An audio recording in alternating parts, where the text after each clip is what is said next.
go. Oh, that's a good intro. yeah. A long day. Yeah, it's been a long day. It's been a long week. Good evening. Nobody's on. That's good. Good evening, Jack. Good evening, Jake. We do not intro these episodes very well, do we? We got to come up with a way. We've got an intro question, but other than that, we're still working. Yeah, on we normally start it when we're in mid conversation when we start live. we were about 5 minutes into the conversation last Sunday before I introduced who Annie was, and then I started introducing it like I was on a game show. I was like, tonight on Outside the Box. So, and then I watched it back and I was like, fucking hell. I was like, that's mad. Why did I fucking do that midway through the podcast? I'm going to do it again. Heidi's left, I think. I'll do it again. Welcome to Outside the Box. Tonight we've got Jack Gunn. I know Jack. He's another coach at the gym that I work from. And he is a bodybuilder. There we go. Can we limit the profanity? Why do we need to limit the profanity? Can you see the comments, by the way, Jack? Can you see them live? Wait. You can hit comments and you can see the live chat in the YouTube. Oh, okay. I've got it now. There's one person. As they come pouring in. Jack is not single. Unfortunately not. Oh, Heidi's leaving. He's happily taken. Happily taken. Yeah. Heidi's in heat, I think. So, Jack, we've got this question that we've sort of started asking people first thing. Yeah. A bit of a weird one. What's your earliest memory? My earliest memory? Something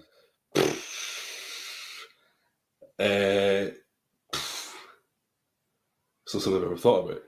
Probably my first day in primary school. Yeah. I would say, yeah, probably. I remember that relatively clearly. How was school for you at that age? I mean, Is it all right? No, that's it. I mean, yeah. We're going to get into like a Boolean chat or something. Yeah. No, I wasn't bullied or anything. I mean, I was like just an average kid at school. We live up in the Highlands, so I'm sure Johnny's enlightened you as to how little we have up here. Where were you from though? Because you're not. So I went to school in Dingwall, so that's pretty shit. North of the bridge, so in the Highlands. So we were pretty. There's not a lot of like sports clubs. There's not a lot of anything really, to be honest. Things that you would have living in the city. So we were quite rogue kids. But yeah, it was. Yeah, it's in the middle of nowhere. It's north of Inverness anyway. But yeah, no, school was good. I enjoyed school. I was a sporty kid, I guess you could say. Good. So what kind of sports did you play up until like senior school? So like 11 to 15, what were you sort of playing? So it was mostly kind of like athletic sports. So we had, like our curriculum actually had Highland Games in it. Right. So the IT teacher at the school was a Highland Games athlete. So he used to take it was on the curriculum for a year or two when I was in school. So quite an early age I was involved in like kind of strength sports and athletic stuff, which you might not get elsewhere. So I guess that was a bonus. That's awesome. And did you see how tall are you now, Jack? 5'10", 0.9. 5'10", cool. So this is the thing at the gym, because people say that I'm like 5'7" at the gym, and I'm like, I'm like that. I tell everyone I'm 5'9", and Jack's a little bit taller than me. So he said he was 5'10". I was like, no, you're not. You're 6 foot, mate. That's a good show. So did you see any physical development from those strength sports in those sort of years? Was it something that you were conscious of at the time? Nah, it was nothing I was conscious of. So I was just focused on being athletic and being like into sports and being good at sports. I never really got into the kind of the proper strength training and the physical visual side of things until I was in secondary school. So we got a new school built when I was in my first year of secondary school, and the new school had a gym. So I used to spend my lunch breaks in the gym in the school. And I wanted to take up rugby, but I wanted to get stronger and get bigger before I did it. And it kind of led from that. Right. Did you play rugby? No. It was like touch rugby. It was not proper rugby. I'd be insulting rugby if I said I played rugby. Were you too handsome for it? Too pretty for it? Yeah, too pretty for it, mate. I've got enough injuries to suggest that I would be a rugby player, to be fair. Yeah. And how old are you now, Jack? 29. 29. Right. Okay. 29. So, that takes us up to the end of like senior school. So when did you pick up bodybuilding? I was about 17 when I started kind of wanting to go down that route. I had absolutely no experience or exposure to it. All I knew is, okay, I go to the gym. I'm trying to look a certain way. I'm trying to get strong. I want to do something to quantify it, to make it worthwhile. Because at that point in time, you were just doing it for your own kind of benefit. So it was kind of a thought. It would be nice to do it for something, to be kind of competitive.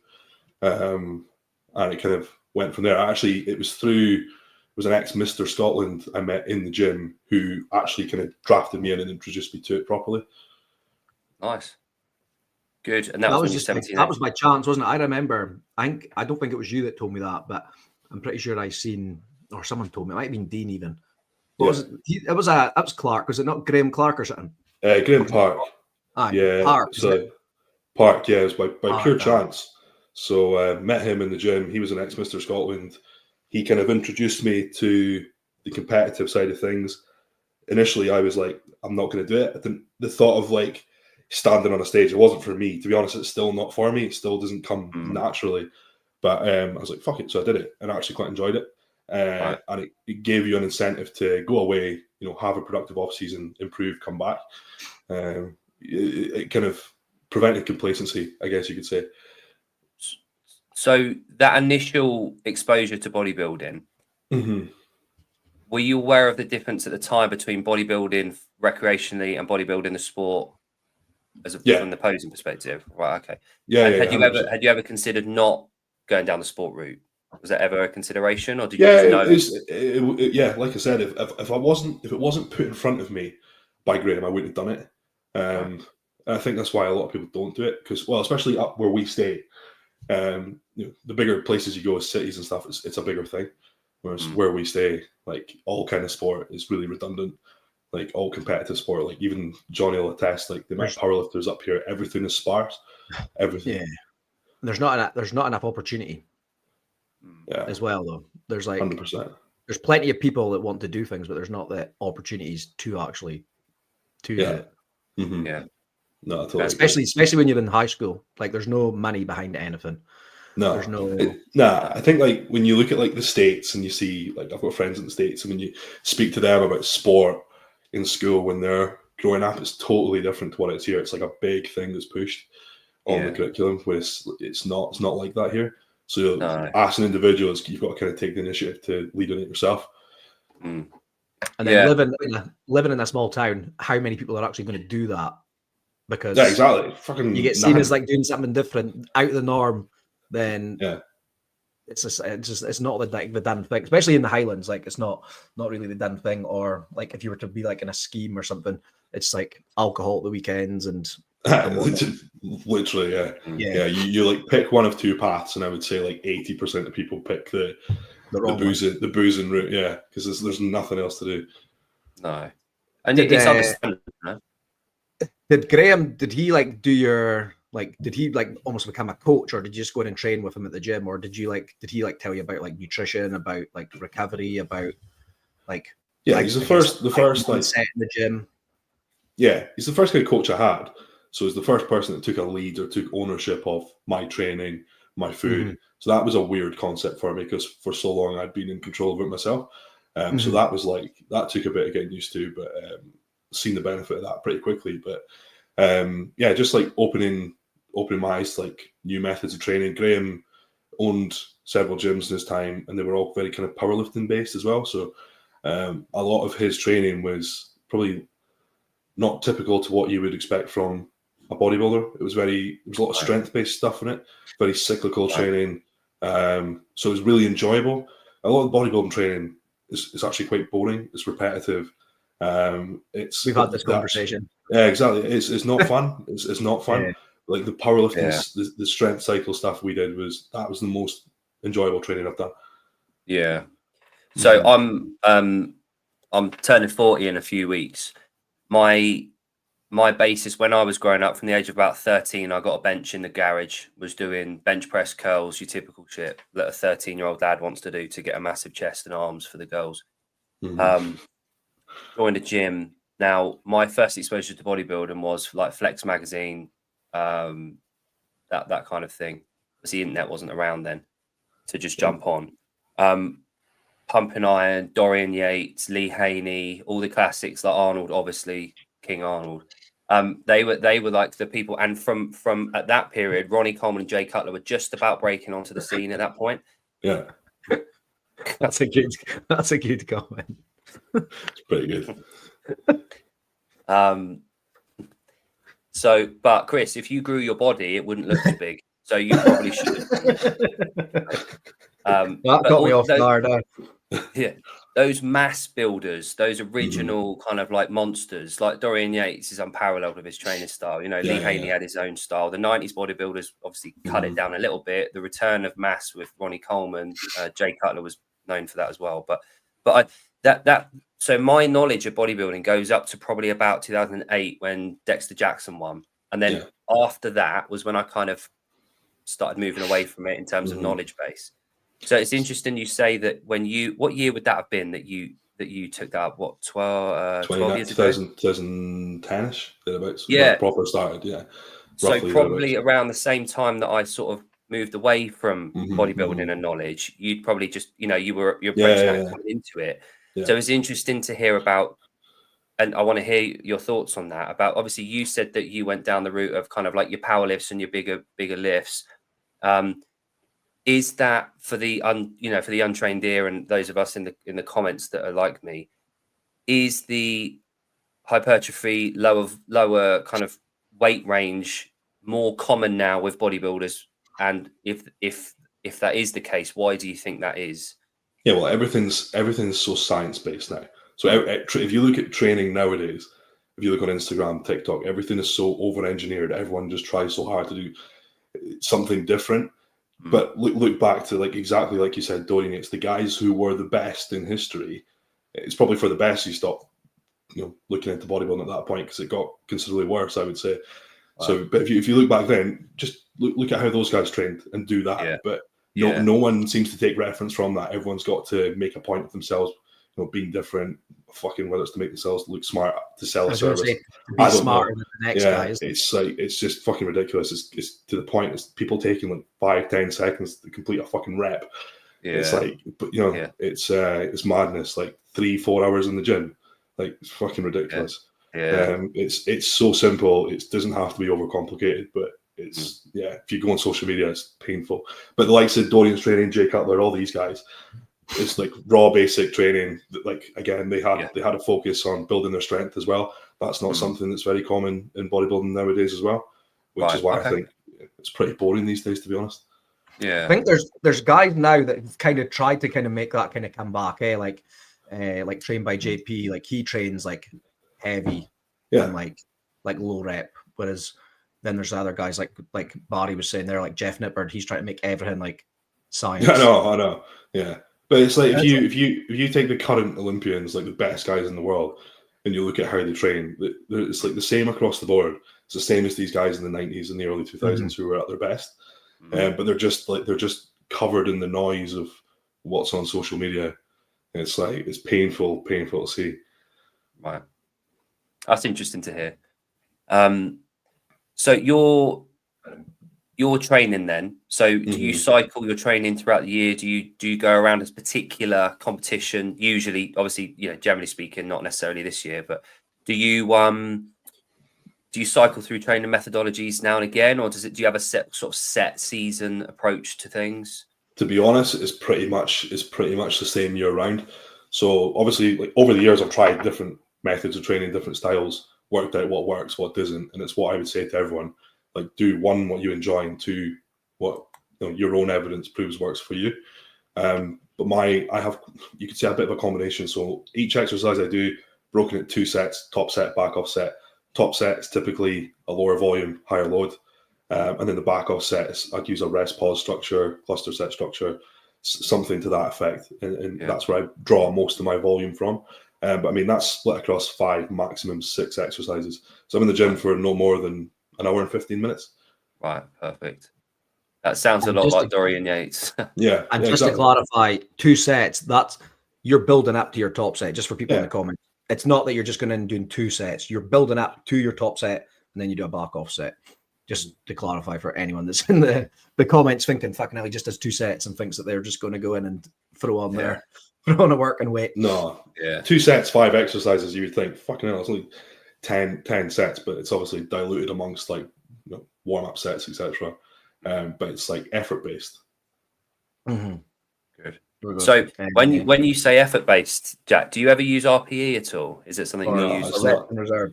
Not something I've ever used personally. No. Cool. No. That's fine. That's fine. It was just a conversation we had last week. That was all. Good.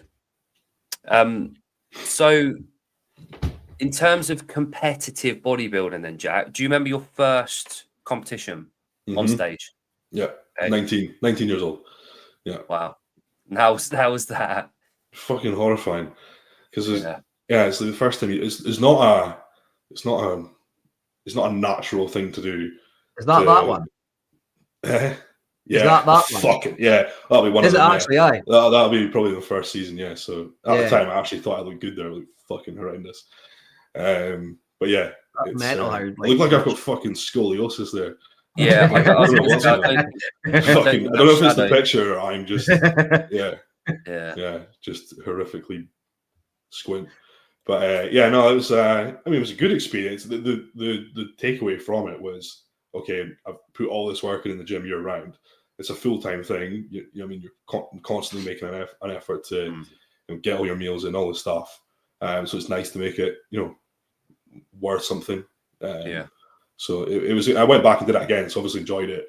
But obviously, just like any sport you do, powerlifting, whatever, your first competitive experience is always going to be fucking petrifying. Yeah. And what's sorry. I was just going to say, like obviously your first comp. What did you? Obviously I know Jack, but I don't know anything about fucking bodybuilding, and I've actually never spoken about comps or that with him at the gym. Yeah. What did you place in your first competition? 4th out of 12. 4th out of 12, my first one. Yeah, the very first show. Yeah. And what's like? It's like Jake's competed in obviously CrossFit, powerlifting, weightlifting. I've done like powerlifting, and then you go into things like high rocks and stuff, and you just know like your finish time or your total weight. That's it. Whereas like bodybuilding is very like subjective. You could do a show one week and come 4th, and then you could have 3 different judges on the week after a different federation and win. So it's like different federations. Different feds have different criteria. So you've got to obviously be in tune with the federation in which you're competing with. But pretty much for guys, I can't speak so much for girls, but for guys, it's pretty much a blanket criteria across the sport. Size, symmetry, condition, it's pretty similar. The only thing where there'd be a discrepancy is with the likes of posing, that sort of thing. But yeah, it's more difficult for females going federation to federation. Right. So for guys, basically like as big and lean, as symmetrical as possible. Yeah. Bodybuilding, yeah. Like obviously when like physique's a total different thing and whatnot. 100%. And I mean, but the thing is with doing shows back to back, that you cannot guarantee. You could turn up to your first show, be in fantastic condition, and 2 weeks later you're over dieted, under extreme stress, and your physique looks like shit, and you get a completely different result. It's just because you do well on your first show of that season doesn't mean you're going to do well at the rest of them. So it's like an ongoing process to like keep on top of how you look, and obviously performance in the gym and all of these things. Yeah.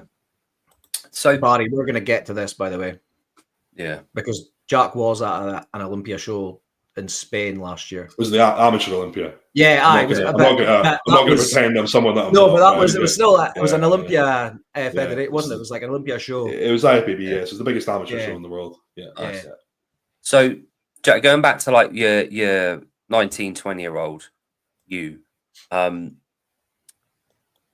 how much of a control mechanism do you think bodybuilding can be for people? So there's this age-old debate whether or not you get people without body issues, without mental health issues that take up bodybuilding, and it exasperates it. It makes it a little bit worse. However, on the whole, I'm a proponent for bodybuilding in terms of for people with those issues, finding a sport that makes them healthier, gives them that control, and gives them a mechanism to actually channel and be productive with it. Have you ever experienced any adverse effects mentally from the type of training that you do and the nutrition? And it is a 24/7 sport.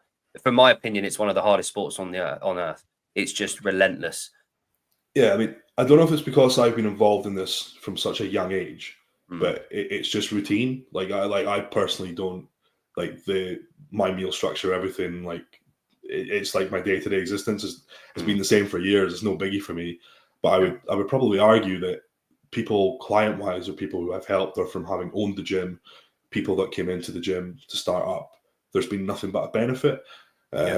However, that's not to say it doesn't bring out the worst parts in some people, but typically it's only exacerbating predispositioned behavioral traits. Yeah, so if you're a twat anyway, and you start putting your body under the stress, it's just going to amplify how much of a twat you are, pretty much. But for the most part, I'd say it does people more good than bad. Yeah, absolutely. So I'm a believer as well. So my wife competed at quite a high level in the pool. She retired, and she needed some kind of structure. She needed a sport where she could just jump in. It would encompass everything. She went from being an elite full-time athlete to nothing. Her dad was into bodybuilding. He's an ex-weightlifter. She jumped on bodybuilding and absolutely fucking loved it. The whole control mechanism, having a routine, having a formal structure, being told what to do by a coach. She had Michelle Brannan was coaching for her. She had Mark Palfrey. I don't know if you know Mark. He's based down in Basingstoke, I think. Coaching her. She did a couple of shows. She went to nationals somewhere in Sheffield or something. But for those 2 years, after having retired from sport, it gave her an incredible sense of worth. She had a routine, that choreography for her posing. It's so much more than just putting on a little skimpy suit and getting some tan on. There's so much more to bodybuilding than people assume. Yeah. Is there a part of bodybuilding that you wish people knew more about? Is there one element of bodybuilding that you wished the zeitgeist, the common knowledge, was more open about? Well, I mean, one thing is I wish people wouldn't think it's so easy. So but when I first started, it was a big deal to commit to doing a competition, and it was like something you would really hold off on until you were at some reasonable standard. But I would say bodybuilding as a whole has become more accessible for financial reasons for these federations to keep running shows, and you have people spending 6 months to 12 months in a gym and then going, right, I'm going to step on stage, which is fine and it's good, but I feel like it kind of devalues the sport a touch. So it encourages people to stick it out longer. I mean, it's the timeline of what it takes to achieve what you want to achieve is likely longer than what you expect it to be. But then I guess there's obviously the obvious point when it comes to knowledge base would be the PED side of things and the reliance and dependence upon that. People looking upon PEDs as the be-all, end-all, the penultimate component, rather than looking at it as something that is what it says on the tin, an enhancement. It's not going to do the hard work for you. And I think there's almost a crisis now where there is a heavy dependence on PEDs for people to get, where people previously got through just hard work and training. So people probably start them a lot younger now. Yeah, absolutely. Yeah, it's like 17, 18-year-old kids. And it's like part of that's probably because there's so many people on like things like TikTok, Instagram, YouTube, and they're so open about what they're doing that people just think, oh fuck, if this guy puts his cycle on like his YouTube videos, I'll just get that. And it's easy to access, and then they start taking, and then it's almost like they think more is better, whereas like surely minimal effective dose of anything should be like the first. Get as much out of as little as possible. I mean, if you come into bodybuilding and it's most people, well, I would like to assume most people, it's not just going to be a one-off thing. So you have to recognize as a first-time person into bodybuilding who's going to go down the enhanced route that you, one, as an individual, you have a set receptive capacity for said drugs. So there's absolutely no reason to push beyond it. But secondly, if you have, a plan in your head to be competitive for years and years, you have to leave yourself options to, progress. It's like progressive overload with training. It's the same thing when it comes to PEDs. If you go all in at the beginning, what have you got left to use? As I said, you've got a set, certain receptive capacity as a beginner.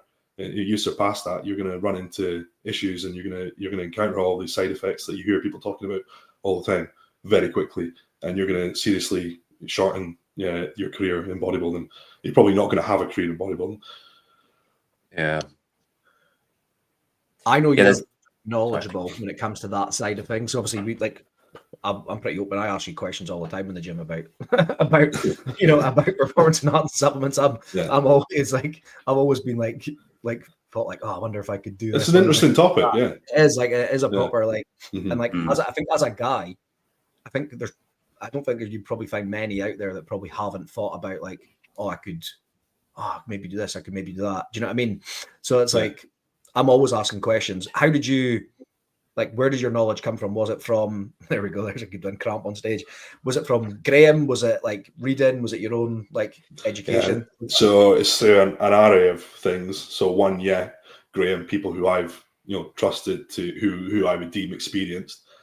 Then secondly, obviously self-experimentation, your own blood work. No two people are the same. There's obviously, when I kind of started looking into that realm of things, there were certain online resources. Trained by JP had just started up his forum, which was probably arguably the first, I would say, kind of place, port of call for that kind of information. You've then got guys like Dave Crosland, who's running seminars. I've paid for private consults with coaches, harm reduction clinics on the NHS, people I've worked with and spoken to, a variety of places. The last place, there's nothing, Where we lived, where were the only 3 harm reduction, the Highlands, that's right, only one in Scotland. We're very fortunate with what we have. I actually think there's one in Edinburgh, I'm pretty sure, which I didn't actually know until recently. But then people don't understand the importance of their blood work, and a lot of people recognize the importance of that as a metric far too late. So if you don't have your baseline values prior to using, what are you referencing when you do start getting readings when you're on cycle? So a lot of people leave it too late. So I was very fortunate to, prior to that point for me, I was aware of all this. I had good people in my circle. I had all that values long before that point ever came. But I think that's where a lot of people fall short nowadays. Have you, on that topic, have you heard of the enhanced games? Have you heard of that yet, Jack? No, but it sounds cool as fuck. Oh, mate. So it's such a good conversation, right? So there's this group of guys, and they were having this conversation a few years ago about the Paralympics that it started off as. So at some point, artificial limbs will outperform regular bodies, able bodies. So you're going to get people running the 100 meters in 5 seconds with artificial limbs. So you're going to get to a point where people are opting to have limbs cut off in order to gain an advantage to go into the quicker sport. So at some point, viewership will probably turn over towards the paras, to enhanced humans, right? So it then got them thinking, if we acknowledge that technology is going to evolve, why aren't we acknowledging the fact that sports technology, i.e. PEDs, can play a part in human performance? At the moment, it has, and historically has been sort of, not demonized, but, you got WADA and you get the banned substances and whatnot. Now, what these guys have done, they've gone after funding, right? And they have just secured $2 billion from a hedge fund to host an enhanced game. So it's like the Olympics, but you can use whatever you want. Fucking right.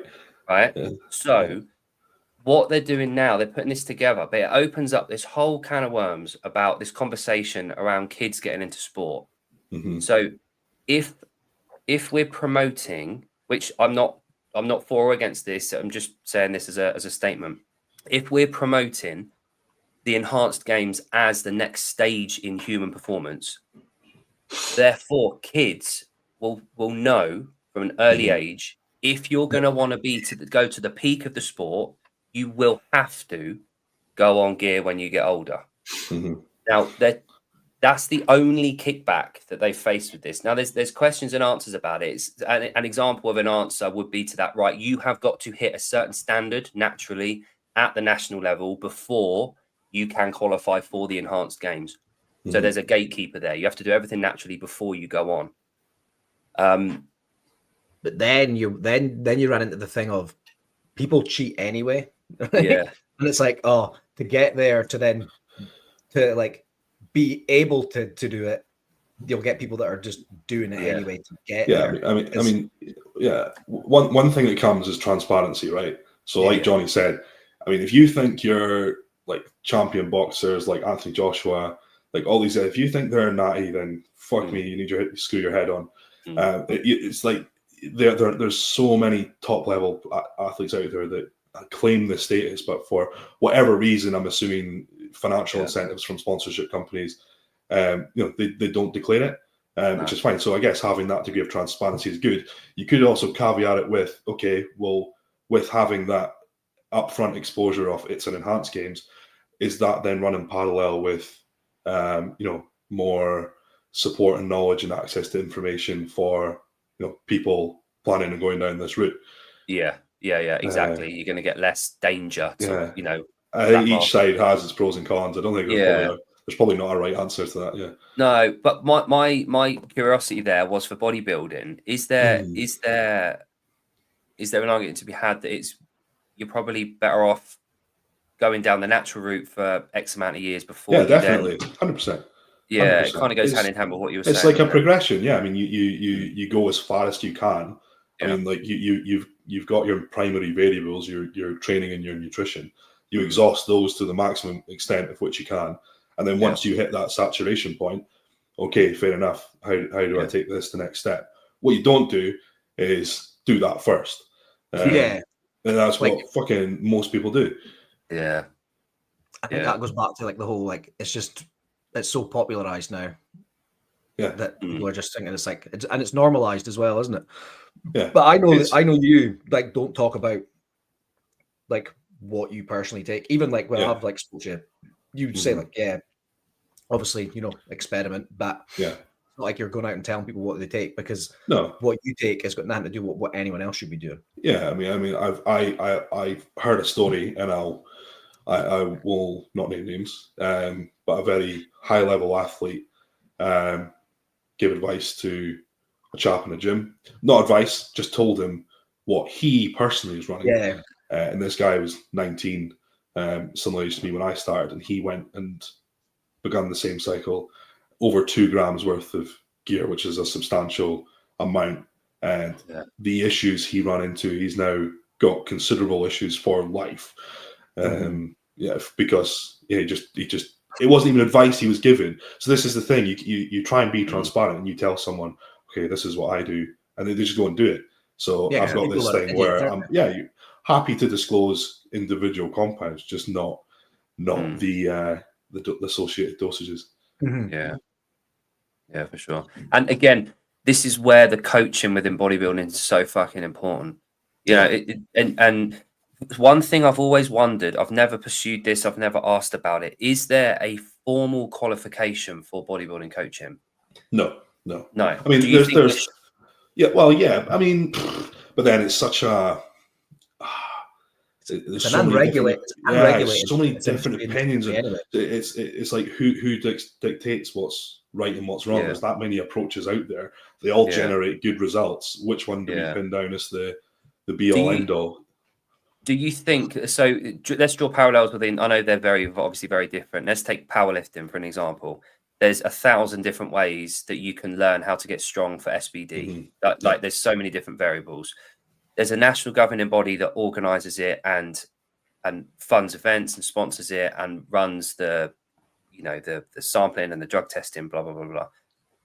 The formalization of the coaching standard that doesn't necessarily tell the coaches what they're supposed to tell their clients. It's almost like a gatekeeper, a stamp of trust to say, right, this person's invested time and money into their knowledge base and they're continuing their ongoing. Here's a portal to get in contact with your nearest coach. I know a qualification doesn't guarantee, you know, excellence or whatever.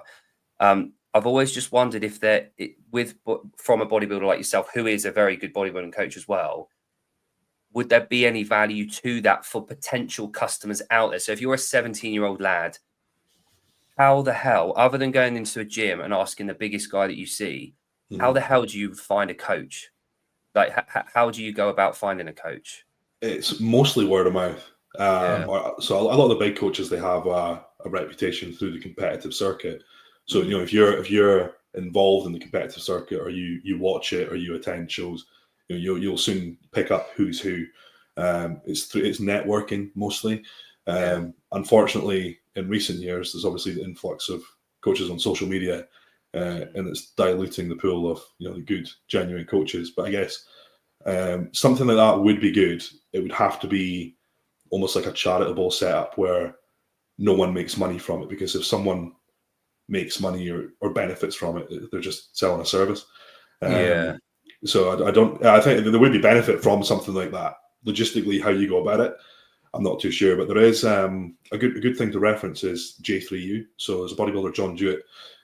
John's based in America, and he has the J3U, John Jewett University, and he's got, you know, all sorts of modules, and it's like an accredited course, and you go on and you get your certificate at the end of it. And essentially, the way I would look at that is, if, you know, you could say, look, I'm pretty new coaching, or I've not been in the game as long, but I've worked. This is who has trained me. He's certified me, so that we give some degree of assurance. It's, you know what I mean? It's not a guarantee, but it's the closest thing we've got. No, I've always found that curious, because it's such a complex sport in terms of, like we've said, about the technology you're using, the training methods, the lifestyle. You know, it is a lifestyle sport. You know, it does take up everything. And for something like that, with the issues of the younger people getting involved with gear early on, they really need that mentorship. They need someone to take them, and there's opportunity there. I was just from a curiosity point of view, really. But no, it's good to know, like, J3U's there and stuff. It's there is stuff, obviously not as many things as there is in your guys' sport, but there is a few more ones popping up. Like Carl Raystrick's got. That's right. Yeah, that's right. There's I've noticed a few, like, more things. I think obviously, like, mentorships and that are getting more, like, mentorships are getting more popular now. And would, like, the IFBB have anything? I mean, there's professional standards for pro athletes, but there's nothing for just the bodybuilding community. They serve the federation, and that's it. That's it. No one really serves the community as such. No. And I think it's quite unique in that you're proof that you know what you're doing. You are literally it. If you see a body, you're carrying it around. If you see a guy at the gym that looks like you, I can safely assume you know what you're doing. What's unfortunate is that there are some guys that do look pretty good. I know, and they train like fucking idiots, and they smash loads of gear. And so mostly that's absolutely correct, but there are some rare instances where there is this genetic anomaly who can just train like a fanny, eat takeaways, and take loads of gear and look amazing. And it sells, unfortunately. There we go. Answer this one for Grant. The high-level pro bodybuilders cycle completely off, or do they cruise TRT when they cycle off? So I'm not a pro bodybuilder, so I'm not going to speak on behalf of them. But I can tell you what. I don't want to be a fucking fraud or an imposter, but I can tell you what loads of high-level amateurs do. I can tell you what some pros do, because I've spoken to some pros about this. So coming completely off is not unheard of. A lot of people not unheard of. No, it's not unheard of at all. Plenty of pro bodybuilders come completely off, and that includes, you know, TRT, completely off. And I know plenty of high-level athletes in the UK who do that as well. That's not uncommon. It's not the favorite approach for many others. But I think I don't know I don't know the answer to that in the long term at the end of your career when it comes to retirement. I think I would assume most guys would stick to some TRT regime, because your chances of recovering those hormone values at, in your 50s is pretty slim after years have been suppressed by gear. So you're very likely going to maintain you're not going to come off TRT. Yeah, but no, definitely plenty of pros who do come completely off between cycles. Yeah. One thing that started to bug me in the last sort of year or so is that guys referring to just them getting hold of some Deca from Big Dave at the gym as TRT. It's not fucking TRT, is it? No, no. But TRT is not. TRT is not an amount in a syringe. It's not an amount of milligram per mil hormone. TRT is stipulated in your blood work. So whatever amount of hormone it takes to maintain yourself within a natural range, that's TRT. But it's so mind blowing. There's this thing that 1 millitest a week. That's TRT. But what's 1 mil? Exactly, 100 milligrams per mil of prop, or 300 milligrams per mil of and that's when someone comes up to you and tells that, and you just know, you don't know what you're doing. You are fucking clueless. Like, this is going to be a horrible conversation, and it happens all the time. Like, I'm not as well versed as you, but when someone's like saying to me and they're like, "Oh, I'm just on TRT just now," I'm like, "Oh, like what are you taking?" And they're like, "Oh, I'm just 350 test or whatever," and that might be, but the likelihood is that's not TRT for you. Here's the thing, right? And this happens a lot. So people will come up and they'll speak to you about TRT. I'm going to do this. Okay, cool, big deal. You're going to bring your hormones within a natural range. They probably already are, and you're just going to fucking make yourself dependent on it through a synthetic fucking hormone, but cool. And then they come back 3 or 4 weeks later and they're like, "When do I feel it kick in?" It's like, what do you mean feel it kick in? Having a stable hormone level, natural hormone level. What were you expecting to feel? It's fucking fun. They're not taking, like, if it is TRT, they're not taking super logic, like even if physiological levels. But it's not like you just wake up and be like, "Oh, I feel like the fucking Hulk now." Yeah, but even if you were taking copious super physiological dosages, it's not like you wake up one day and you feel something. You feel like Superman. You have this Wolverine moment. That's not what happens at all. If anything, you'll actually feel worse. If you're going to be pushing dosages to extremes, it's not something you feel. It's and that's because the best analogy I was ever given on this, right, was by a pro, and it was the fire analogy. So, to have a fire, you need heat, oxygen, fuel to build tissue. Your nutrition, training, your rest, recovery, that stuff. The anabolics is like a fire lighter, right? And unless you have a flame, which you're not going to have without one of those 3 key principles, the fire lighter is going to do fuck all. That's the best analogy I've ever been given. Yeah, for sure.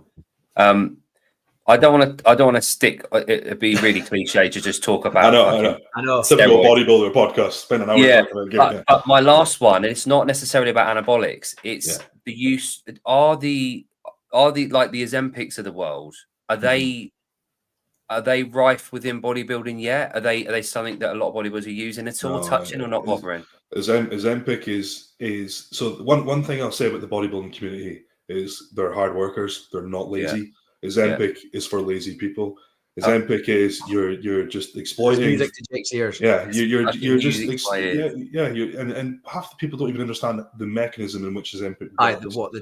The risk that it carries. How it's actually producing the results that it is producing. No one can give you an answer. Well, most people that take it couldn't give you an answer. But Ozempic is for lazy people. Yeah, and you know what? That like I said, that's music to my ears, because I've been banging on this drum. Now I know this for the medical use, for the extremes. Obviously, it works just like ketamine works for horses. Yeah.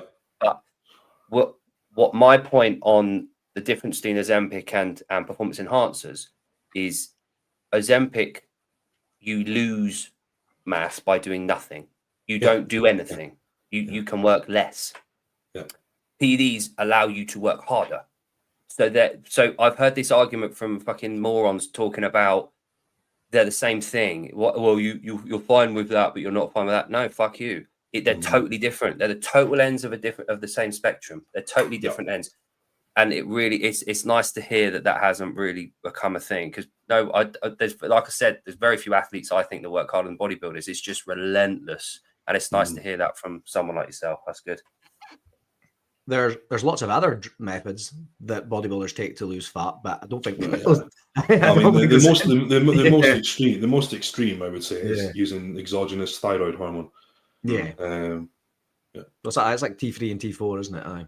Yeah, but no, this whole thing that people putting Ozempic and these sort of drugs in the PED category is fucking ridiculous. I wondered that, because obviously a lot of, like, maybe not the guys, but a lot of the female athletes get down into like really fucking low calories, don't they? Well, a lot of them do. And I wondered if that would start making like a creep in, that like me and Jake were kind of thinking on the same path. Like, I wondered if that would actually take like a wee creep into the scene on, like, when you're like under like 1k calories, it'd be so fucking like easy for them to be like, on. I think I'm not setting a good time for the last 6 weeks of my prep or whatever, and take away that kind of food noise. Yeah, I think in that scenario, it would quickly destroy your performance output in the gym. Yeah, and you would very swiftly realize that this is a bad decision. I'm sure people have done it. I'm not saying people in bodybuilding haven't done it. Nobody I know has, but I'm sure there's plenty of idiots out there who have. Yeah, speaking on that, I don't know. Ozempic probably could improve the running, like, to be fair, like some adrenaline. Although saying that, if I wasn't able to eat all the carbs for the runs, then I don't think I'd be able to run. So, mental, like, so we're going to, like, when we're talking about diet and like low calories, I know you don't go like incredibly low calories, but what is like the hardest part of like a prep, like, for you? It doesn't have to be the food, but like, what's the hardest? I know you're pretty routine and structured anyway, like, but for people that aren't like in the know, what's like the hardest part of a prep? Whether it's like, I don't know, like the socials, the relationships, having to work during the day, then whatever. So I actually, maybe an enigma. I actually prefer the prep kind of phases of bodybuilding. I find them to be the time where I have the most control over every aspect, every variable. It yields the most frequent results. So it brings the most satisfaction and gratification. In an off season, you can virtually go a full year and not really notice, and not really see it, and not really, other than your output in the gym, strength gains, all that sort of stuff. There's not really anything else to see. It's quite boring. So prep's enjoyable in that sense. What, again, with the whole relationship side of thing, and managing friendships and all that, that's never been an issue for me. But I'm not a prick. And it comes back to that whole analogy of if you are a prick. Same with PEDs, same with any strain you put in your body, it's going to exacerbate the way you are anyway. So I think people do silly things and say silly things when they're really hungry on prep, retrospectively they look back and they're embarrassed. I've had that conversation with many people, but the hardest thing for me would be, so when I moved into the super heavyweight, so the last time I competed, I was 112 kilos lean on stage. When you get into that realm, the super heavies, it becomes really hard to maintain the look between shows. So you can very easily spill your look, too many carbs. And then pulling that back takes more time. The smaller the athlete, if you're in a middleweight, heavyweight, it's a lot easier to claw back that condition and that look. So is that there? That's not the last time. When's that? That's 2021. So that's a few years ago, So I was still a heavyweight. I was still a heavyweight then. So that's not even super heavyweight, nah. So I was 100. I was 100 kilo there. So I was 12 kilos lighter there than I was in the most recent one. So just a quick question then, Jack. From that, looking at that, the untrained eye, that looks pretty much perfection, right? So symmetrical, aesthetic, size. From your perspective, looking at that now, are there any areas of that glaringly obvious to you that you change? So I can dissect things from it. So I would say they're my legs, and then this is what happened. So I took 2 years off after this to specifically improve my legs. In my head, my legs were too small there, and I don't know if Johnny's got the recent one from. I'm trying to pull up the Olympia one. There was 3. There's one in Spain, in one of the gyms in Spain. It's probably the best one, but I think I put three inches on my 3 inches on my quads in 2 years, and then that was kind of complete for me. But I was happy with this. I'm still a heavyweight then. I guess overall I was happy, but it can always be better. Yeah. Have you got a favorite body part of yours aesthetically? It was my legs, and then I fucking disabled myself, which I'm sure we'll talk about. Get into that just now. It was my legs. Yeah, it was my legs. Right. I love training legs. Yeah. Any preferred movement? I just love squatting. Always love squatting. Always love any variation. I'm not emotionally attached to barbell squatting. I'll squat on a Smith or anything. Yeah, that was from the Amateur Olympia in Spain. Yeah, Nice. So that was about 110 kilos there. So yeah, that was in Spain. It was fucking horrible. It was like nearly 30 degrees in the gym. Absolutely horrendous. Yeah, that was about 6 or 7 weeks out from a show as well. Yeah, so tell everyone that this is like obviously one of the reasons why we wanted to get you on was last year you had a bit of a kind of traumatic end to the year where you ruptured your full patella tendon, wasn't it? Patella tendon, yeah. You can. I don't like for anyone that doesn't know, like just kind of tell them what that means, what you went through, and where we are now. Well, I'm sure most people probably know what the patellar tendon is, but if you sit in the end of your bed and smack under your knee and your leg jerks, that's your patellar tendon. So it's responsible for kicking movements. You need it to walk. Unfortunately, it's quite rare to have a patellar tendon tear, never mind a rupture. What's more common is you rupture the quadricep tendon.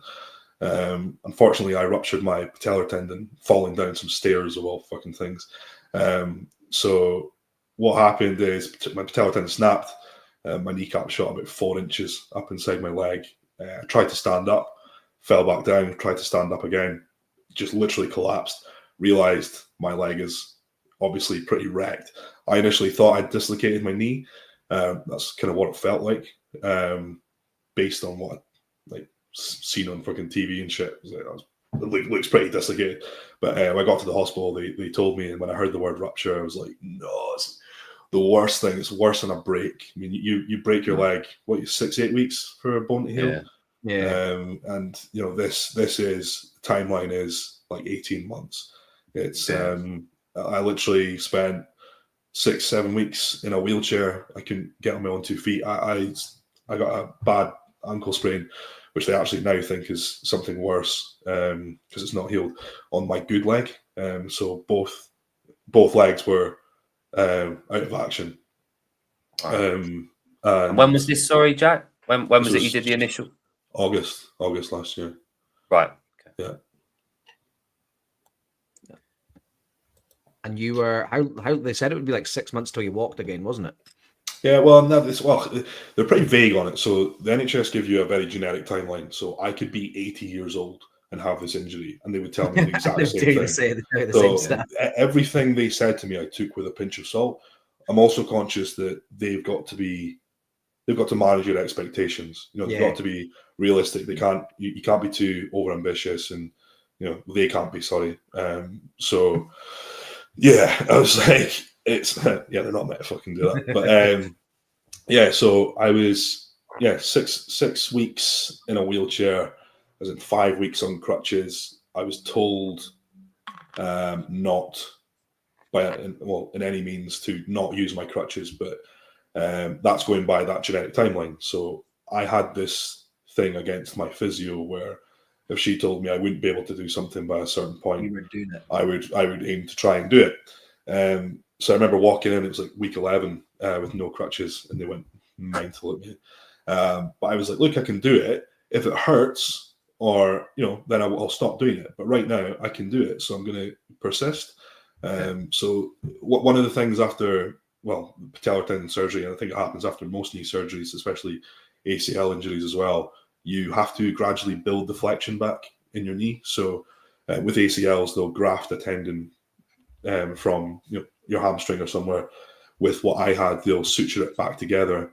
But when you damage a tendon and they suture it back together, the surgeon explained to me They don't just join the ends; they overlap the tendon and suture it, so it becomes very tight. So you've got to gradually stretch that off over time. The stretching off process is the worst part about the recovery. So you have a leg brace. The leg brace, typically the structure for adjustment is every 3 or 4 weeks, you go up by 30 degrees. So what I was doing was every 12 days, I would go up by 10 degrees. But you literally have to sit with like a fucking rolled up towel or something behind under your knee and just gradually stretch. There's the scar there. It's just a horrible feeling, the stretching process. That's the worst part. That's me stretching off my tendon there. So I literally had to have a strap around my foot. It was fucking horrendous. That video I got told off because apparently I had my crutch in the wrong hand, but if I put it in the other hand, I would fall over. So, but yeah, that leg brace again, horrible. The hinge brace, just a horrible thing to have on all day to sleep in. Really uncomfortable. But the biggest thing for me, I've got a pretty high pain threshold, was the pain post surgery was brutal. So I had metal work in my leg. You can actually see it on that icon just down the way. Yeah.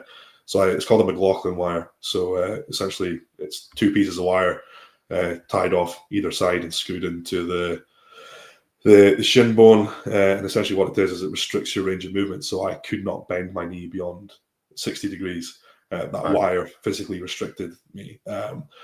It's meant to get taken out 12 weeks after surgery once the tendon is healed. So it was also explained to me as well, which I find really interesting. I still can't work out how it works, but that wire, when you bend your knee, mechanically it applies a compression force to the tendon, so it stops it pulling, which is really, really, really interesting. I don't understand how that works, but I'm just reiterating what the surgeon said. But yeah, so that wire actually, so at week 12, I started getting serious pain in my knee. Like serious pain, like I couldn't stand up. It was like back to square one. It was like a hot knife. So I went into hospital after days and days of just enduring the pain.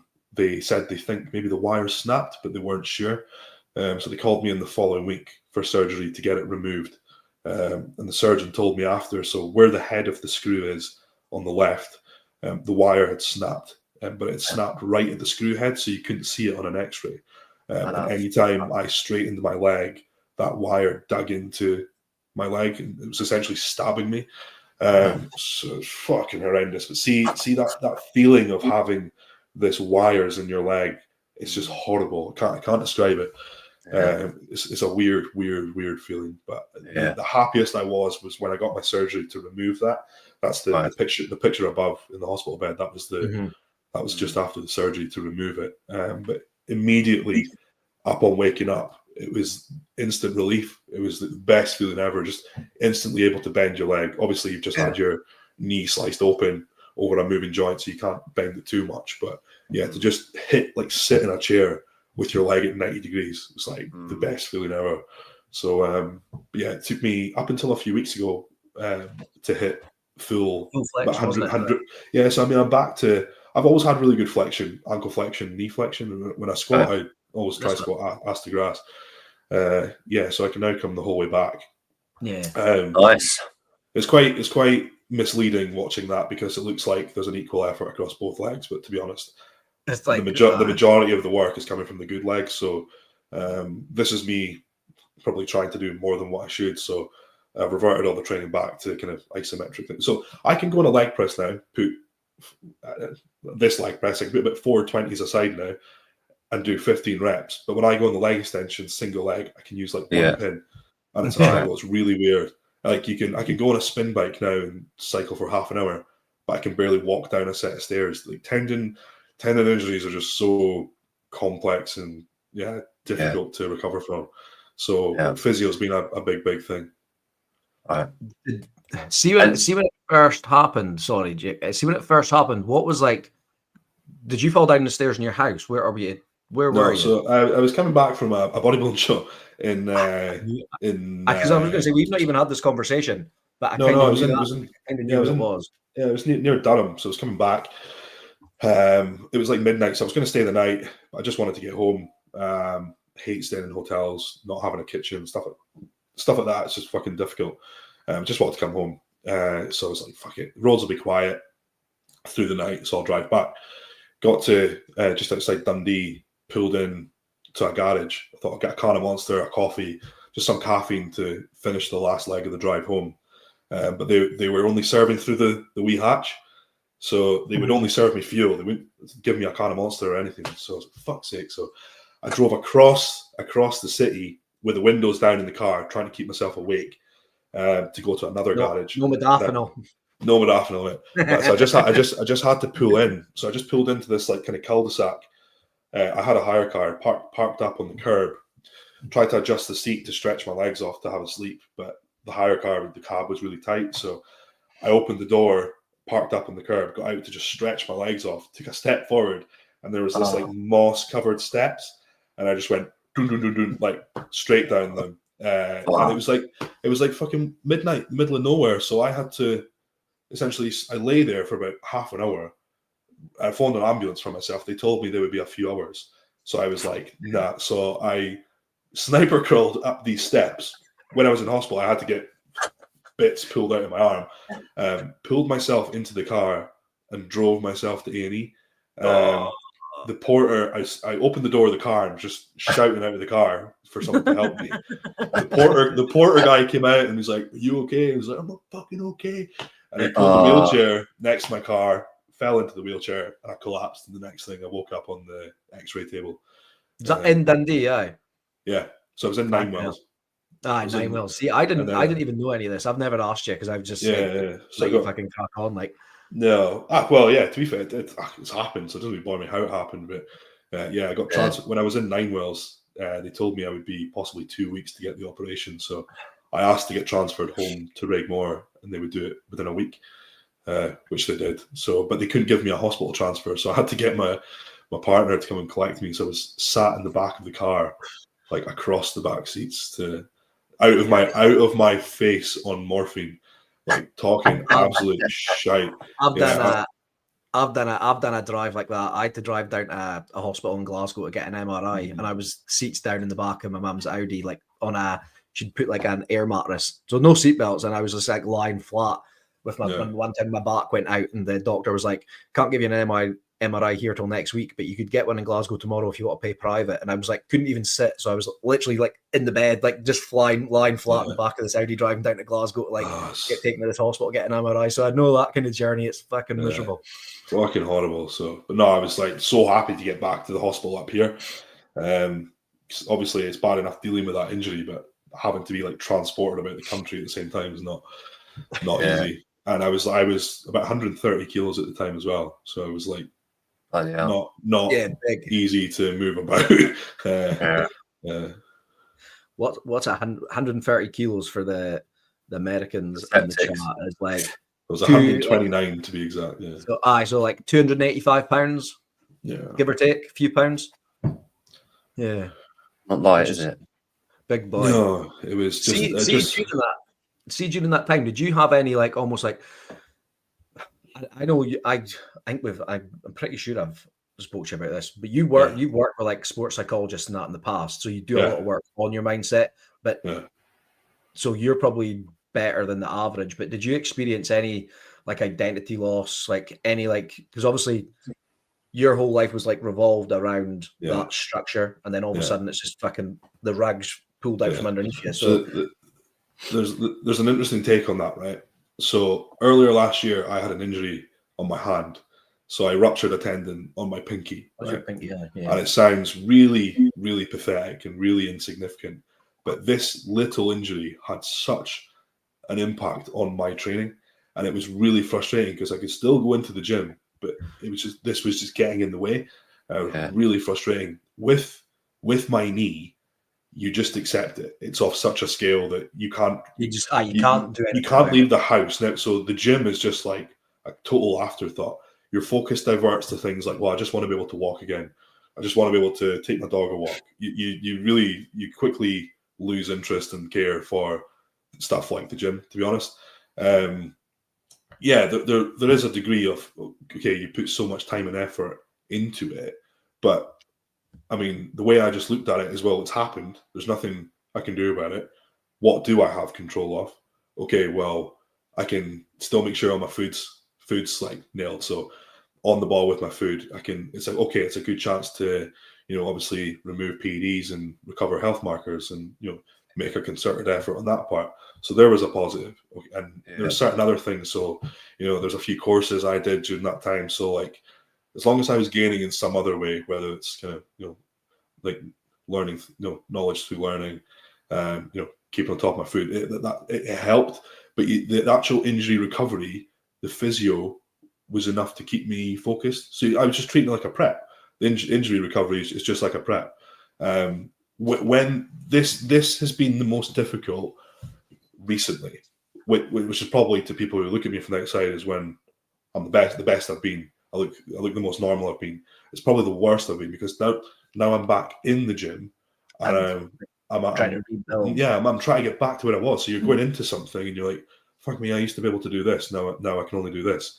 And obviously, as a bodybuilder, training legs is a key component, and it's something I've always prided myself on. It's what I enjoy the most when it comes to training, and it's the one thing I can't do. So the leg rehab stuff is quite tedious. But jumping in bits of kit, like, I mean, I used to squat. I put 180, 220 on a barbell and squat for like sets of 10, ass to grass quite comfortably. I couldn't put 60 kilos on I probably couldn't put an empty bar on my back and do a full squat right now. So it's stuff like that. Obviously it'll come back, and I've been quite fortunate that I've reached out and spoken to other guys in this same industry who this has happened to, and they've told me their stories, and okay, well, 12 months later I was able to squat 4 plates aside.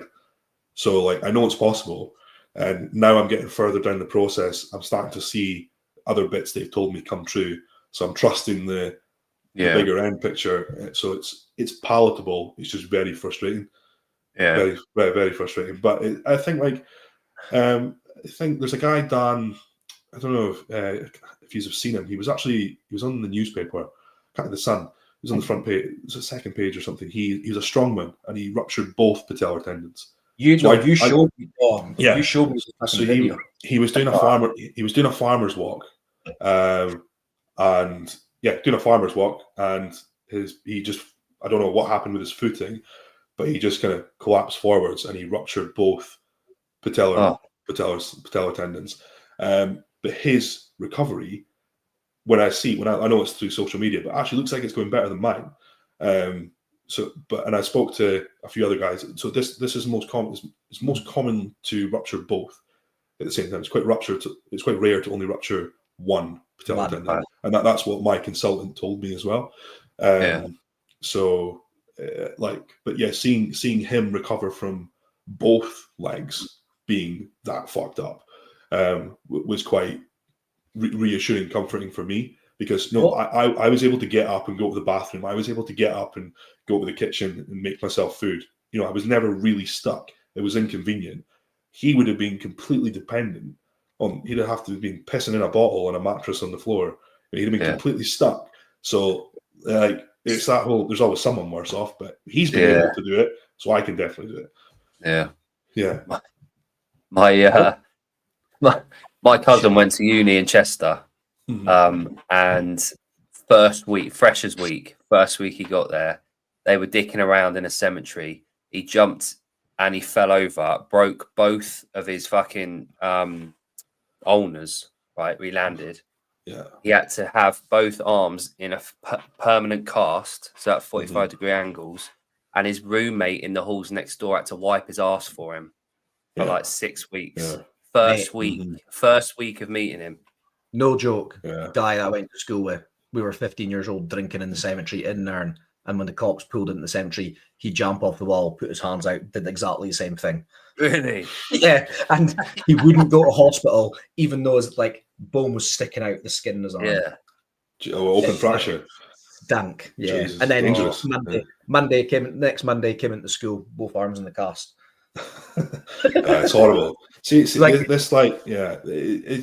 it's until you're in the position, it's hard to understand how hard it is to even just sleep, get comfortable in bed to sleep. The amount of sleepless nights I had just from one, pain, and two, unable to move my leg into a comfortable position, like having to get someone to help you get up to go to the bathroom. I was lucky I could do everything else myself, but like food, it's like you lose all independence for 6 to 8 weeks. And it's like it opens your eyes. That's what I was saying. You kind of switch off to the gym stuff. It doesn't become important. It's the everything else is just everything else, isn't it? All things, and you really appreciate them probably for the first time in your life. Can we talk about? Seema's asking about legal supplements. So, but we know it's like peptides, and everyone in this chat knows what peptides are anyway. Yeah. So, I'm assuming TB500, BPC 157. Yeah, they were both staples in my recovery, and when it comes to a protocol, this is one thing I'm actually quite happy to openly talk about. So I reached out to, like I said, other guys I know who had this same injury, guys who I trusted, who they're quite knowledgeable across the board, so I valued their opinion. Collectively, I took what they told me, had a think on it. I passed my own opinion over it, and I kind of devised a plan, a protocol, and it produced very good results very, very quickly as well. Mm-hmm. So much so that my consultant even almost conceded and said, yes, this is making an impact. But the way he worded it was, I can't say yes, but we've not seen a rate of recovery like this before, which was enough for me to say yes. So I mean, I ran at the most, it was 8 weeks I used peptides for. For those that haven't used it, it's quite an expensive thing to do when you do it properly. I was 7.5 milligrams of BPC a day, and I was 20 milligrams of TB per week. The BPC was split across 4 administrations a day, and the TB was 4 a week. People that don't know, like a vial, which would be most are going to be like 5 milligrams, is about, let's say, $20, and he was using 7.5. That was 47 pounds a day. I don't know what the translation to dollars is, but it was 47. Probably about $60 a day, probably. But 8 weeks. Yeah, I think when you're in that position, though, if and you can't really put a price on an accelerated recovery. And it did pay off. It definitely did get me back on my feet quicker. I was quite lucky in that with that second surgery. So if you don't have metalwork fitted, you would just have the tendon repaired and you'd be sent off. There'd be no kind of validation or comfort they could provide you with to say, okay, that's it, properly healed. But through the second surgery to remove the metalwork, he obviously seen the tendon. So, the consultant said to me, he says, well, we went in, we removed the metal, and that's a fully healed tendon. He said, it looks good. It looks like it's starting to get strong again as well.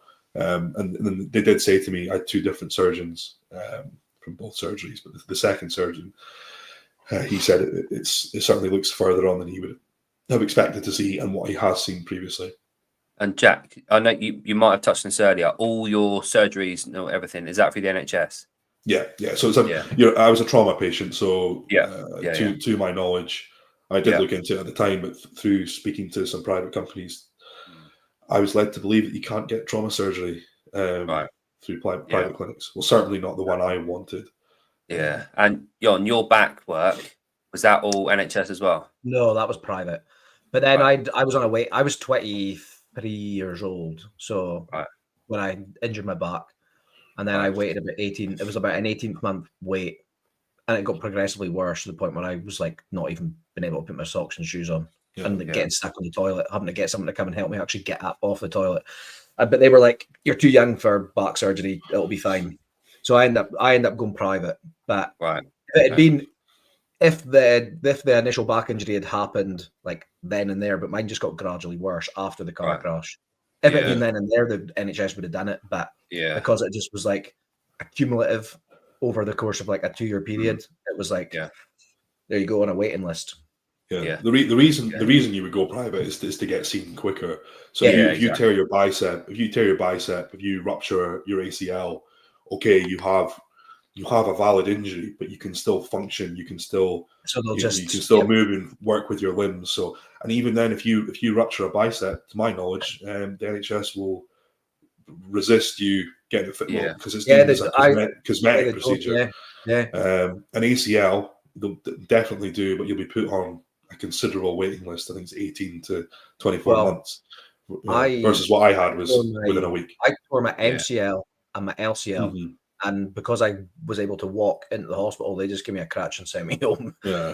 Yeah. So I think the reason I was seen so soon is I was a trauma patient because I couldn't walk.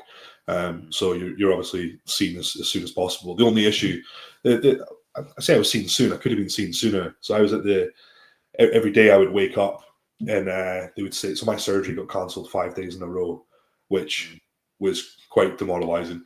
When you're sitting I hate hospitals and I hate being a patient in a hospital. It's my first experience. It's miserable, isn't it?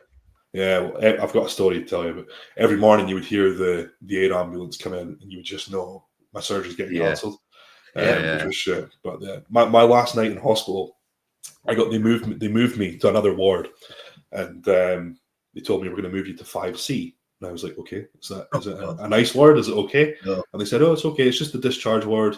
And they took me up, and it was like a fucking war zone. This was like 2 a.m. So I just had my surgery as well. So I finally managed to kind of fall asleep, and I got woken up, and my curtain was shut around me, and I got woken up, and there was a guy standing next to me in a hospital gown, like leaning on my bed, and I was like, "What the fuck are you doing?" And he was like, "Oh, sorry," and he like walked out of my curtain, opened my curtain, walked towards the toilet, and as the light hit him, I just seen the back of his gown open, and he was covered in shit, like dripping on the floor. And I'm like, I am lying here with an open wound on my knee. Obviously, it's covered in bandage. And I'm like, so I buzzed the nurse, and I was like, I want to sleep in the hallway. I was like, can you move my bed into the hallway? And just and they said, we can't do that. So the rest of that night, I stayed up, couldn't sleep. Yeah, they didn't want to discharge me the next day, and to be honest, I probably wasn't fit to be discharged. But I forced my way through the physio tests just to get home. I couldn't stay there another night. It was horrible. No. The hospital where we are, Jake, covers like the Highlands and Islands, so it's like a huge fucking area, and it's like there is hospitals other places, but not real. Like it's like they're not hospitals. So like there's a bedpan and a blanket. Yeah. I mean, if you get put on an orthopedic ward, there's a 90% chance you're gonna have a good experience because it's all old codgers in for joint replacements. It's pretty good. But the orthopedic ward was great. The general ward, no. When I got my appendix taken out, I got asked if I wanted to go for a shower in the morning, and I was meant to be in for a week because when my appendix burst. Who asked you that? One of the nurses. So. Wasn't the matey boy from Jack's room, was it?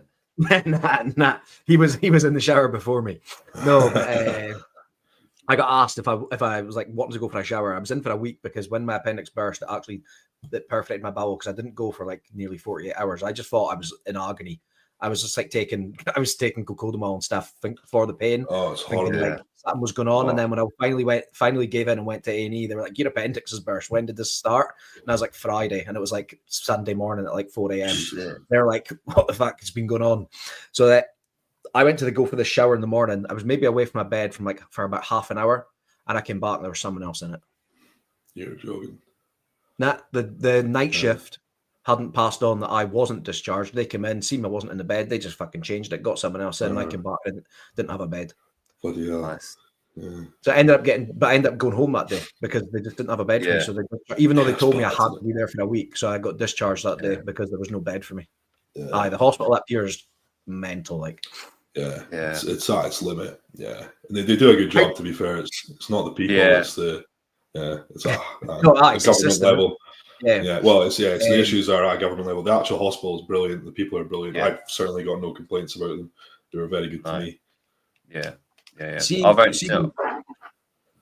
back to your training, do you think because obviously like we've like got videos of you here, like and as you know, like you love to go heavy. Like you were big for like barbell squatting, fucking like, I don't know what you used to do in the V squat, but it was fucking mad.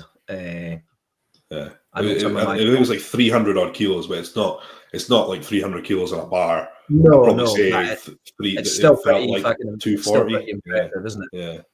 But do you think your approach to training is going to be like different now, Yeah. like going back, or 100%. are you like basically getting like, oh, I need to get back to like here, or is your approach to training going to be a bit more? I know we were talking about it at the start, like science based training, but is it going to be like, is it still going to be like fucking like nitty gritty, like fucking, or is there going to be any changes to like how you approach training, like moving forward?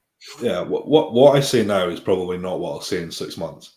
It's probably going to change, but as it stands right now, the answer to that is I'll do what feels right.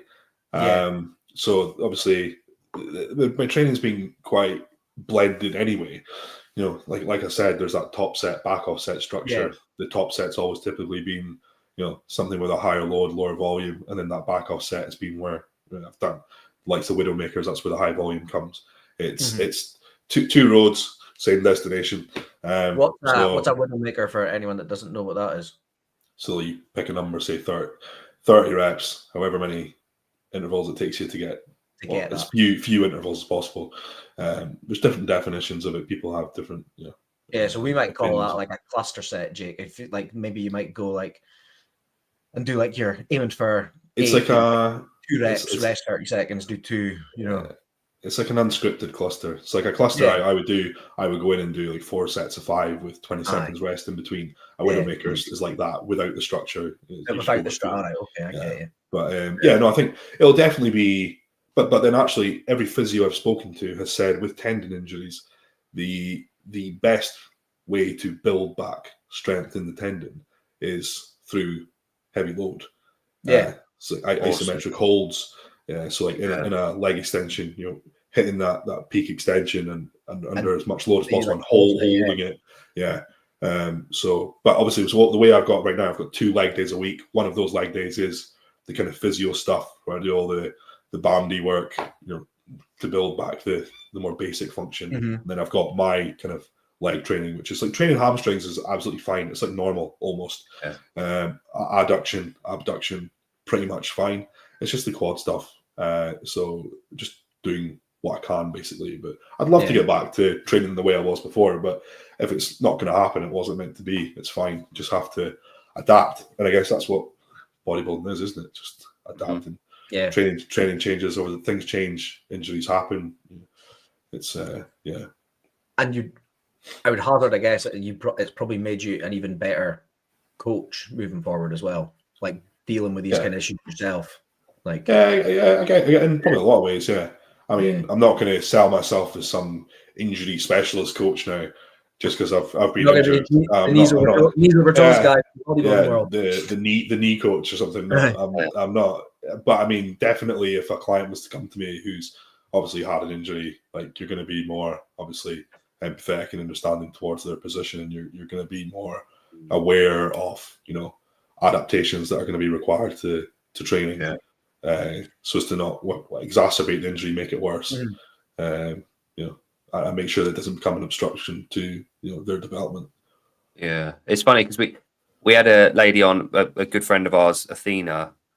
She's in the US. She's predominantly a CrossFit coach, but she coaches, mentors, and programs for large-bodied athletes. So people that are morbidly obese, like very new to the gym, or not new to the gym, but they need assistance. And she has a seminar where she talks to coaches that want to learn about the unspoken nuances, the stuff that we don't think about as kind of, you know, your normal sized people. Let's say things like the maximal load on a rowing machine. You know, stuff like that, but it's just not something we ever consider.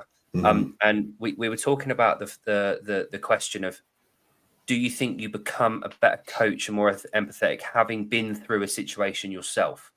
And Athena's response was, I think it can come a lot quicker and easier if you've been through it and you do have a true understanding of it. But some of the coaches, some of the best coaches she knows that works with large body athletes aren't people that have ever been morbidly obese, but they just listened and they've learned and they've wanted to hear all about it and explored it and learned about it.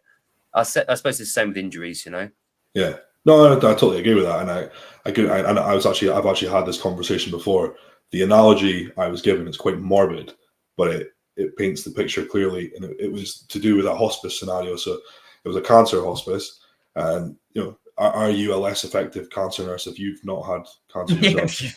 Do you know what? Bang on. And it's not the case. So you can be some of the best bodybuilding coaches have no bodybuilding career. You know what I mean? It's okay. There is a degree of well, it's like in football. Some of the best football pundits and commentators, they're not footballers. It's some of the best coaches. It's the same principle. Yeah, we've talked about this a lot of times about specifically football, but other coaches in any sport. It's very, very, very rare that you get an elite, top level, best in the world, best in their country athlete that then becomes a top level coach. Yeah, it's very, very rare. That's not their focus. Isn't on helping other people. Their focus was all about them. So I mean, I've been in that position. So last year when I was in Spain, I did 2 pro qualifiers. Unfortunately, didn't get my pro card.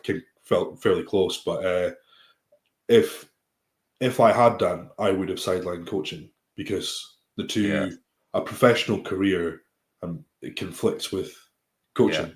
Well, it's certainly in bodybuilding. I don't know what it's like in other sports, but the two just don't work together.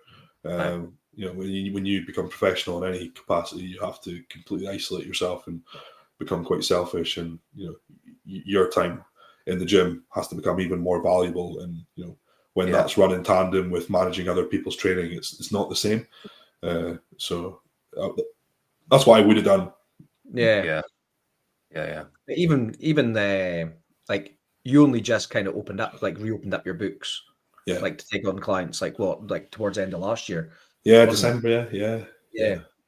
And you'll know yourself, Jake. If you're in the gym, try to do your own sessions, and then someone arrives 20 minutes early for the next class that you might be teaching.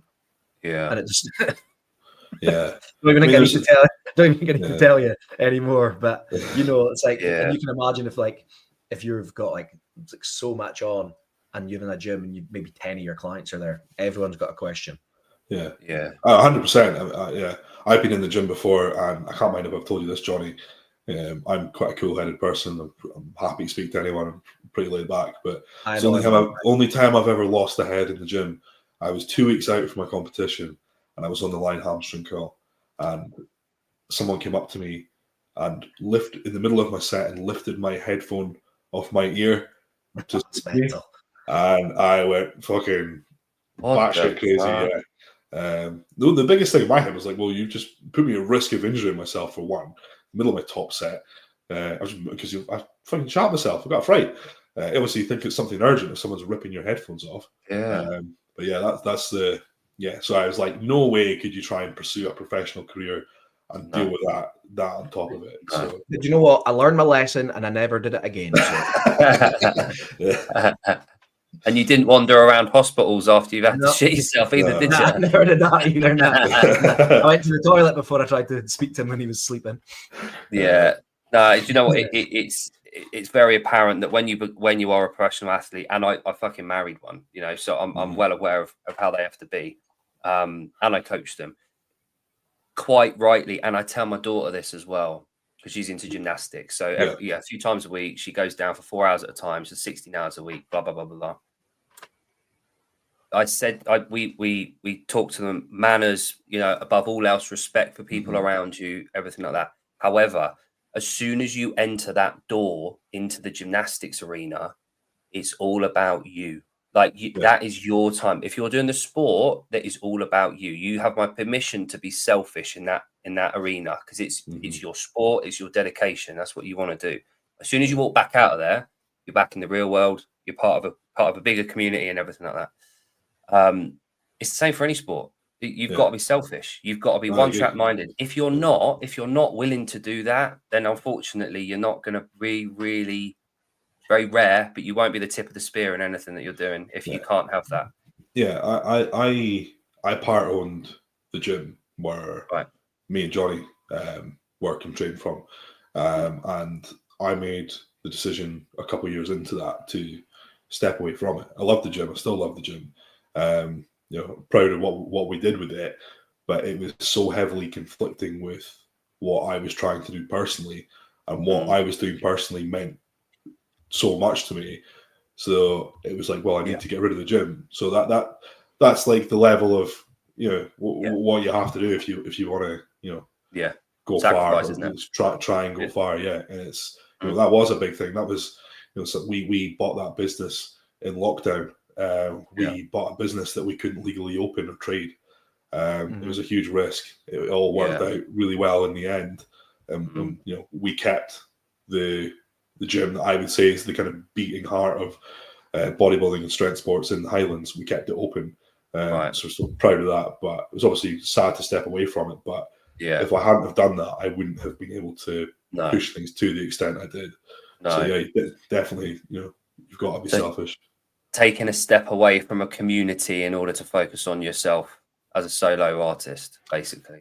Yeah, pretty much. Yeah. And for me, it was to put it into context. It was when you train in the place that you own, your people are coming up and the toilet's blocked. Oh, this machine's broken. Oh, everyone thinks because they train in your gym they're your friend, and it's like as nice as it is that people want to socialize and everyone is great. It just does not work or blend with what you're trying to do to go professional. Yeah, for sure. Good. Right. Jon looks like he's got something to pull up, but nah, as long as it's not something to pull out. Yeah. Not again.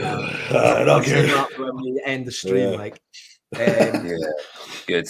Well, we're gonna because we don't want to keep you too long. That's what, hour and a half. We normally we don't normally like to keep people more than an hour, but that was class. Is there? I was going to try and think of just like a funner kind of question to end on rather than like a heavy topic. What's like something about bodybuilding, like industry or competing that like you think we wouldn't know, like kind of goes on? That goes on, or that you wouldn't know about bodybuilders? Either or. I would say one thing about particularly the professional guys, a lot of the guys who are at a very high level, they're remarkably intelligent people, and they're very, very good business people because it's a very costly sport to do. Yeah, I call it a sport, whatever. It's a very costly thing to do. So you find these guys are really good entrepreneurs. They're mostly all business owners, very, very clever financially, and just again, obviously to get your body to that level, you can't be an idiot. So one thing that has struck me is how actually intelligent a lot of these guys are, which is quite funny because there's the age-old kind of stereotype like of meatheads, isn't it? Big meathead is going to be an absolute dipshit, but it's I've actually found it to be the polar opposite. Well, it's a total misconception. It's an expensive sport to be in. Yeah. Oh, very expensive sport. Yeah. Someone asked it actually. Would you classify bodybuilding as a sport? Someone to be honest, right? This is something I've been asked several times, right? It's like an art, isn't it? Yeah, it's something I've been asked several times, and to be quite frank, I don't care. I don't care what it's classified as. It's bodybuilding. If it's a sport, if it's a fucking. Some people say it's a pageant, which the actual competitive component you could probably argue is a pageant, but because it's like the stage. What pageant people who take part in pageants are so regimented, spend 20 hours a week. You could say the same thing about gymnastics, though. Yeah, exactly. It's like, like people are going to have an opinion. It doesn't matter. It's not something I've ever cared about. People have tried to say it to me to wind me up, and I think that misconception about big men being morons, I think that's probably projections from smaller men. I was going to say smaller men, And a big fucking demonstration of that is the strong men. Brian Shaw, to look at, if he walked past you, you'd take a step back or 3 steps back, and you'd assume that he's a bit of a donut. As soon as he fucking starts talking, he is the sharpest man in that room. You know, it's the same with bodybuilders. They've just built that structure around that mind. Like it's just meat, you know, it doesn't change anything. Absolutely. And it's, I mean, to have the mental capacity to get to that, you know, position, it's like investment from all angles over years and years. So it's, but yeah, I find. Do you ever find? I don't think I've ever been guilty of saying this, right? Yeah. I know I haven't, but I've heard other people saying it. But do you ever? Yeah.